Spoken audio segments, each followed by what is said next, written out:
السلام علیکم. Welcome to class ایک انٹرٹینمنٹ چینل. امید ہے آپ سب ٹھیک ٹھاک ہوں گے، خیر خیریت سے ہوں گے اور آپ کا دن بھی اچھا گزر رہا ہوگا. میں لے کر آئی ہوں آپ کے لیے ناول درِ آئینہ عشق کی ایپیسوڈ 62. لیکن ناول کے ایپیسوڈ اسٹارٹ کرنے سے پہلے میری آپ سے ایک ہی ریکویسٹ ہے کہ اگر آپ نے ہمارے چینل کو سبسکرائب نہیں کیا تو جلدی سے سبسکرائب کر دیجیے اور بیل آئیکن کو بھی پریس کر دیجیے تاکہ ہمارے چینل پہ آنے والے تمام ناولز کی ویڈیوز کے نوٹیفیکیشن آپ تک سب سے پہلے پہنچ سکیں. تو چلیں میں اسٹارٹ کرتی ہوں ناول درِ آئینہ عشق ایپیسوڈ 62. یہ پورا ہفتہ اذان اور علینا نے اسلام آباد میں ہی ایک دوسرے کی سنگت میں گزارا تھا. اذان کی شدت بھری محبت میں ہر گزرتے پل کے ساتھ اضافہ ہی ہوا تھا. اس دوران اذان نے آفس کے ایک دو سرسری سے چکر بھی لگائے تھے، مگر اس کا زیادہ وقت علینا پر اپنی محبتیں نچھاور کرتے ہی گزرا تھا. اس ایک ہفتے میں چند اور واقعات بھی رونما ہوئے تھے جن میں خان انٹرپرائزز کے آفس میں آہن کی موت کا سچ اور اذان لشاری کی حقیقت کھلی تھی. وہیں زہیب اور نہال میں کمال خان اور معراج لشاری کی باہمی مشاورت سے بزنس کولیبریشن ہوا تھا، جس کے مطابق دونوں کمپنیاں پارٹنرز بن گئی تھیں اور اذان لشاری اور علینا دونوں کمپنیوں میں کام کر سکتے تھے. حشام، معاذ اور عثمان کے خلاف بھی قانونی کارروائی جاری تھی جس کو نہال اور زہیب ہی دیکھ رہے تھے. نہال اور آویز پر یہ ہفتہ بھاری گزر رہا تھا تو اذان کو لگتا تھا کہ وقت پڑ لگا کر اڑتا جا رہا ہے. نہال جو مسلسل نبیہ سے رابطے میں تھا، اس ایک ہفتے میں نبیہ پر اپنی بے قراریاں بیان کر کے اسے کافی حیران کر چکا تھا. ان کے درمیان کے تعلقات کبھی اس نوعیت کی شدت لیے ہوں گے اسے اندازہ نہیں تھا. دوسری جانب آویز اور عدیرہ میں کوئی رابطہ نہیں تھا، مگر دونوں ہی اپنے اپنے طور پر اپنی زندگی میں آنے والی تبدیلی کو لے کر ایکسائٹڈ تھے. اس دوران ایک اور اہم واقعہ بھی رونما ہوا تھا، جو یہ تھا کہ حارث کمال خان نے پلوشہ کی بھرپور منت سماجت کے بعد اسے اپنے ساتھ لنچ ڈیٹ کے لیے راضی کر ہی لیا تھا. پلوشہ کا گریز اور اس کا حد سے زیادہ محتاط انداز حارث کو مزید اس کا دیوانہ بنا رہا تھا. وہ پلوشہ کو لیے ایک قریبی ریسٹورنٹ میں آیا تھا، ایک اچھا سا لنچ اور پھر کچھ شاپنگ. اس دوران پلوشہ نے لاابالی سے حارث کمال خان کا ذمہ دار روپ دیکھا تھا، پھر چاہے وہ لنچ کے دوران ہو یا شاپنگ کے دوران. وہ پبلک میں خاصا سنجیدہ بیہیو کر رہا تھا اور یہ سب پلوشہ کی اس کے ساتھ موجودگی کی بدولت تھا. اسے پلوشہ کا لوگوں کی توجہ کا مرکز بننا گوارا نہیں تھا اور پلوشہ کو حارث کا یہ روپ بہت اچھا لگا تھا. وہ شخص ہر روز ایک نئے روپ کے ساتھ اس پر ظاہر ہو رہا تھا اور پلوشہ کہتی نہیں تھی مگر وہ بھی اس کی محبت کی اسیر ہو گئی تھی. علینا اور اذان آج اسلام آباد سے لوٹے تھے. رات مری میں گزار کر انہیں اگلی صبح سب کی ہمراہی میں لاہور کے لیے روانہ ہونا تھا. ڈنر لاشارس کے ساتھ کر کے وہ دونوں رات کمال ہاؤس لوٹے تھے. لیٹ نائٹ وہ دونوں ایک بار پھر کچن میں موجود تھے، جہاں ان کی کبھی نہ ختم ہونے والی باتوں کے ساتھ ساتھ اذان کی شرارتیں بھی عروج پر تھیں. اور آج 6 دن بعد حارث کمال خان کو ان کی ٹانگ کھینچنے کا موقع ملا تھا، اسی لیے وہ دور سے ہی اونچی آواز میں کوئی فضول سا گانا گنگناتا کچن کی جانب آ رہا تھا. مقصد ان دونوں کو اپنی آمد سے آگاہ کرنا تھا اور حارث کی آواز سن کر وہ دونوں ہی محتاط ہو گئے تھے. "That's good." کچن کے دروازے سے جھانک کر حارث نے بآواز بلند کہا. "میں اتنی اونچی آواز میں اسی لیے گانا گا رہا تھا کہ آواز سن کر آپ لوگ مناسب فاصلے پر ہو جائیں، ورنہ میرے جیسے معصوم بچے کو شرمندگی کا سامنا کرنا پڑتا." حارث معصوم شکل بنائے اپنی معصومیت کے ثبوت دینے کی ناکام کوشش کر رہا تھا. اس معصوم بچے کی زبان درازی پر علینا اور اذان مسکراہٹ ضبط کیے ہوئے اسے دیکھ رہے تھے اور ساتھ ہی ساتھ علینا اپنے لیٹ نائٹ اسنیکس کا انتظام کر رہی تھی.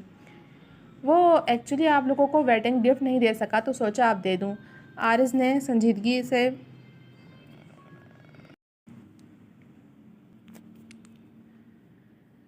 دو گفٹس اذان کی جانب بڑھائے تھے، جن میں سے ایک تو قدرے بڑا تھا جبکہ دوسرا کافی چھوٹا تھا.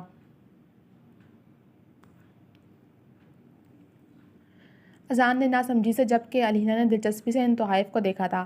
اذان جانتا تھا کہ رات کے اس پہر وہ فقط انہیں ویڈنگ گفٹ دینے کے لیے تو نہیں ٹپکا تھا، یقیناً اس کے دماغ میں کوئی خرافات پک رہی تھی. اسی وقت باتوں کی آواز پر نہال اور عدیرہ بھی اسی جانب آ گئے، جنہیں حارث کے بے ڈھنگے سروں نے ڈسٹرب کیا تھا. ان دونوں کے لیے بھی حارث کی شرارت سمجھنا مشکل نہیں تھا، مگر ان گفٹس میں کیا تھا اسے جاننے کا تجسس ان دونوں کو بھی ہوا تھا. عدیرہ چلتی ہوئی علینا تک آئی تھی، جس نے پلیٹ میں پڑے چکن شارٹس عدیرہ کی جانب بڑھا کر اسے آفر کیے، جسے عدیرہ نے سہولت سے انکار کر دیا. "پہلے یہ چھوٹا والا کھولیں." حارث نے اذان کو گفٹ کھولنے کو کہا تو وہ سر ہلاتے اس چھوٹے سے گفٹ کو کھولنے لگا اور اندر سے ایک انتہائی غیر متوقع چیز برآمد ہوئی. "Super glue!"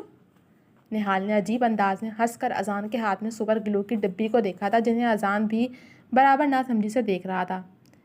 جی، دو دو قطرے صبح، دوپہر اور شام کھانے کے ساتھ۔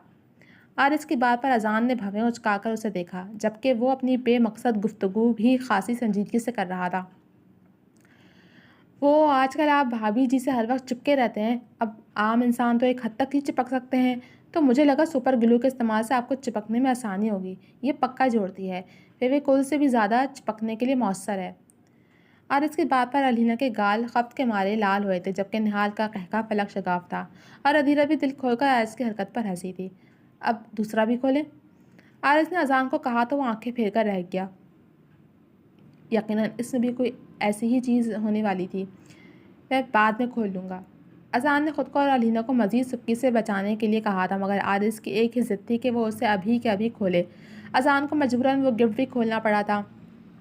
اندر موجود ڈبے کو کھول کر اس میں سے ایک خوبصورت فوٹو فریم برآمد ہوا تھا، جن میں ان دونوں کی ایک خوبصورت سی تصویر تھی جو شادی کے روز کی تھی۔ It's beautiful. اذان تصویر کو دیکھتا علینا کے جانب بڑھ گیا۔ Thank you Aariz. علینا نے دل سے عارض کا شکریہ ادا کیا تھا۔ وہ ان کی ٹانگ کھینچتا تھا، مگر یہ بھی سچ تھا کہ ان دونوں کو ایک ساتھ دیکھنے کے لیے اس نے بہت سی کوششیں بھی کی تھیں۔ اذان نے عارض کو گلے لگا لیا تو نہال بھی بلا ساختہ ان سے لپٹ گیا۔ ہم لوگ جہاں بھی رہیں گے ہمیشہ ایسے ہی ایک دوسرے کے ساتھ رہیں گے، نہال نے جذبات سے لبریز لہجے میں کہا، اور میں ایسے ہی آپ سب کو ستاتا رہوں گا۔ عارض نے ماحول میں سنجیدگی چھانے سے پہلے ہی کہا تھا، اب تمہاری باری ہے میرے بھائی۔ اس نے نہال کے کندھے پر بازو رکھ کر کہا تو وہ سب مسکرا دیے۔ بلا شبہ عارض کمال خان اس گھر کی رونق تھا، اور آہن کے جانے کے بعد اس نے اپنے دکھ کو دبا کر سب کو ہنسانے کا فریضہ خود پر واجب کر لیا تھا۔ اگلے روز کماز اور لاشاریز فیملی لاہور آئی تھی۔ وہ سبھی لاشاری ہاؤس میں ہی رہے تھے۔ کسی کے کچھ بھی کہنے سے قبل ہی اذان نے یہ فرمائش رکھ دی تھی کہ سب ایک ساتھ ہی رہیں گے، جبکہ کمال خان ریسٹ ہاؤس بک کروانے کا فیصلہ لے چکے تھے، مگر اذان کو بھی وہ انکار نہیں کر سکتے تھے۔ آہن کی قبر سے ہو کر لاشاری ہاؤس آتے ہی اذان کے کہنے پر عارض نے ایک بار پھر اپنی حرکتوں اور لطیفوں سے سب کا موڈ بدل دیا تھا، اور وہ اب بھی اپنا غم بھلائے آنے والے دن کی خوشیوں کو محسوس کرنا چاہتے تھے۔ رات بھر ان سب کی خوب محفل جمی رہی تھی، اور رات گئے سب اپنے اپنے کمروں میں آئے تھے، کیونکہ اگلا روز مصروف ہونے والا تھا۔ شادی کے بعد یہ ان کا لاہور میں پہلا دن تھا۔ اذان لڑکوں کے ہمراہ نیچے بیٹھا تھا تو علینا ادھیرا کو اپنے کمرے میں بھیج کر خود اذان کے کمرے میں چلی آئی تھی۔ نکاح کے بعد سے وہ اسی کمرے میں ہی رہ رہی تھی۔ اذان کچھ دیر بعد اوپر آیا تو اپنے کمرے میں آتے ہی اسے ایک انوکھا سا احساس ہوا تھا۔ علینا چینج کرنے کے بعد کھڑکی میں کھڑی ٹھنڈی ہوا کو اپنے اندر اتار رہی تھی۔ کھڑکی سے آتی چاندنی میں اس کا سراپا کسی چاندی کی گڑیا جیسا دھمک رہا تھا۔ وہ کچھ دیر اس خوبصورت منظر کو دیکھتا رہا اور پھر ہولے سے اس کی جانب بڑھا۔ میں نے سوچا نہیں تھا کہ زندگی میں یہ نظارہ بھی دیکھنے کو ملے گا جب علینا لاشاری میرے انتظار میں میرے ہی کمرے کی کھڑکی میں کھڑی چاند کو دیکھ رہی ہوگی۔ علینا کو اپنے حصار میں لیتے اس کے کندھے پر ٹھوری ٹکاتے ہوئے کہا تھا، اذان، پچھلے ایک ہفتے کے بعد بھی تم یہ کہہ رہے ہو؟ علینا نے مسکرا کر اس کے چہرے پر ہاتھ رکھتے ہوئے کہا، تم ہر روز ایک نئے انداز میں مجھ پر کھلتی ہو علینا، اور ہر بار یہ احساس ایسا ہوتا ہے جیسا سب پہلی بار ہو۔ اپنا چہرہ اس کے بالوں میں چھپاتے اذان نے کہا تو علینا اس کی بات پر اپنے آپ میں سمٹی تھی۔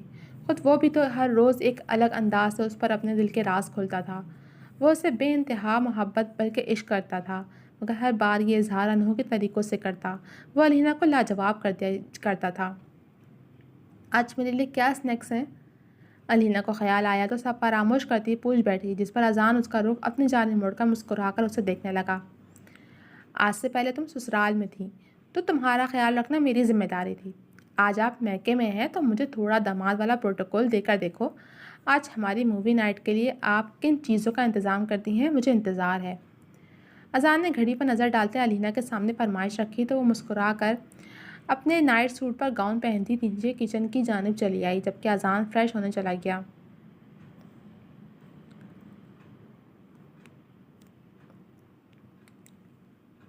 کچن میں آ کر علینا فریزر میں موجود چیزوں کا معائنہ کرنے لگی تھی۔ کچھ وقت بعد زہیب نیچے آیا تو علینا کو دیکھ کر اسے معاملہ سمجھنے میں پل نہیں لگا۔ مجھے لگ رہا تھا کہ وہ تمہیں سدھار دے گا، پر سنائے وہ تو خود باہر سے چیزیں لا کر تمہیں کھلاتا ہے۔ زہیب نے بہن کے سامنے کھڑے ہوتے ہوئے کہا، تمہاری والی یہاں ہوتی تو بلوا لیتی، اگر اتنی ہی جلن ہو رہی ہے تو۔ علینا نے اسے چڑھاتے ہوئے کہا، thank you very much. Zohaib نے ہنس کر کہا اور پلیٹ میں پڑے نگٹس میں سے ایک اٹھا لیا اور کھاتا ہوا کچن سے نکل کر باہر چلا گیا۔ جب سامنے سے آتے اذان کو دیکھ کر وہ کہنے سے خود کو روک نہیں پایا، تم دونوں کبھی نہیں سدھر سکتے۔ اذان کی بات پر اذان ہنس کر کندھے اچکاتا کچن کی جانب چلا آیا۔ واؤ! ٹرے میں پڑے نگٹس، فرائز اور اسپرنگ رول کو دیکھ کر اذان نے بلا ساختہ کہا تھا۔ اسے کھانے سے زیادہ علینا کے ساتھ یہ وقت گزارنے میں انٹرسٹ تھا۔ جب وہ لوگ ایک ساتھ کوئی مووی دیکھتے تھے، علینا کے ساتھ مل کر کچن سمیٹتے وہ لوگ اپنے کمرے کی جانب بڑھے تھے۔ جب پانی پینے کے لیے کچن کی جانب آتی نوین بیگم اپنے ان شادی شدہ بچوں کے بچپن کی عادات کو آج تک قائم دیکھ کر سر نفی میں ہلا کر رہ گئیں۔ نیا طلوع ہونے والا سورج اپنے ساتھ ایک مصروف دن لیے طلوع ہوا تھا۔ خواتین صبح ہی صبح سب چھوڑے مارکیٹ پہنچ چکی تھیں، جبکہ مرد حضرات جن کے پاس کوئی سرگرمی نہیں تھی وہ صبح ایک دوسرے کے ساتھ بیٹھے خوشگپیوں میں مگن تھے، کیونکہ انتظامات تو ہمیشہ کی طرح زہیب کا دوست اور اس کی ٹیم ہی دیکھ رہی تھی۔ نکاح کا فنکشن شام میں تھا۔ دوپہر میں شاپنگ اور لنچ سے فارغ ہو کر اذان علینا اور ادھیرا کو پارلر چھوڑ آیا تھا۔ شام میں عارض نہال کے سر پر سوار تھا۔ وہ ابھی تیار ہو کر نیچے آیا تھا اور عارض حسب عادت اس کی ٹانگ کھینچنے میں مگن تھا۔ کبھی اسے نظریں نیچے رکھنے کی ہدایت دیتا تو کبھی نکاح سے پہلے کلمے یاد کرنے کی تلقین کرتا، جسے نہال بنا برا منائے خوب انجوائے کر رہا تھا۔ سیاہ رنگ کی شیروانی میں نہال اس وقت کسی ریاست کا شہزادہ ہی تو لگ رہا تھا۔ ارے نہال، یہ رومال منہ پہ رکھ لینا، سوٹ کرے گا۔ عارض نے اس کی شیروانی کی جیب میں رکھے میرون رومال کو نکال کر باقاعدہ اداکاری کر کے دکھائی تھی، اور اسی وقت مین ڈور سے منصور صاحب کے ہمراہ مہرین اور پلوشہ اندر داخل ہوئی تھیں، اور عارض کا ہاتھ جو رومال لیے اپنے ہونٹوں پر رکھا تھا وہیں جم گیا تھا۔ وہ پلوشہ کے روپ کو دیکھتا بت بنا کھڑا رہا۔ ہم زلف صاحب، شرما لیا تو دولہے کا رومال لوٹا دیں۔ زہیب نے قدرے بلند آواز میں کہا تو سب کا کہکا گونجا۔